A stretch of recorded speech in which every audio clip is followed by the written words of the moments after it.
चला नमस्कार मित्रांनो, बघा मित्रांनो असे प्रश्न आपण कसे कमीत कमी वेळात सॉल्व्ह करू शकतो ते बघूयात। बघा प्रश्न कुठे आला तर नागपूर ग्रामीण 2024 मध्ये मित्रांनो आलेला प्रश्न आहे। बघा 15 व 20 ह्यांचा लसावी किती, बरोबर। तर आपण काय करणार मित्रांनो, हे 20 आहे भागीला सर 15 घेणार आणि फक्त मित्रांनो याला कटछाट करायचं आपल्याला। अशी संख्या की दोघांना भाग जाईल, बरोबर।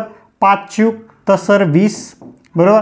5 त्रिक तर सर 15। आता ह्या दोन संख्यांना भाग जातो का तर सर नाही, ही दोन संख्यांना भाग जात नाही। तर मग काय करायचं मित्रांनो, फक्त त्रिकस गुणाकार करायचा। 20 त्रिक तर सर 60 आणि असं तुम्ही केला तरी 60च येतं आहे। 15 चूक 60 म्हणजे 15 आणि 20चा लसावी किती आहे तर 15 आणि 20चा लसावी आहे मित्रांनो 60 आहे सर ऑप्शनमध्ये। तर हो सर ऑप्शन क्रमांक 3 मध्ये आहे। बस मित्रांनो अशा प्रकारे तुम्हाला ह्या गणिताला सॉल्व्ह करायचे असतात, ठीक आहे। हे कन्सेप्ट जर मित्रांनो तुम्हाला समजले असेल तर याचं उत्तर तुम्ही सांगा, याचं आणि याचं हे दोन गणिताचं उत्तर तुम्ही सांगा। हे पण दोन्ही 2024 मध्ये आलेले प्रश्न आहेत। आणि जर मित्रांनो तुम्हाला अशी ही ट्रिक आवडली असेल तर व्हिडिओला लाईक करा, चॅनलला सबस्क्राईब करा आणि हा व्हिडिओ जास्तीत जास्त गरजू विद्यार्थ्यांपर्यंत शेअर करा। आणि जर मित्रांनो तुम्हाला माझ्यासोबत गणिताची तयारी करायची असेल तर अवघ्या फक्त 99 रुपयामध्ये तुम्ही माझ्यासोबत गणिताची तयारी करू शकता।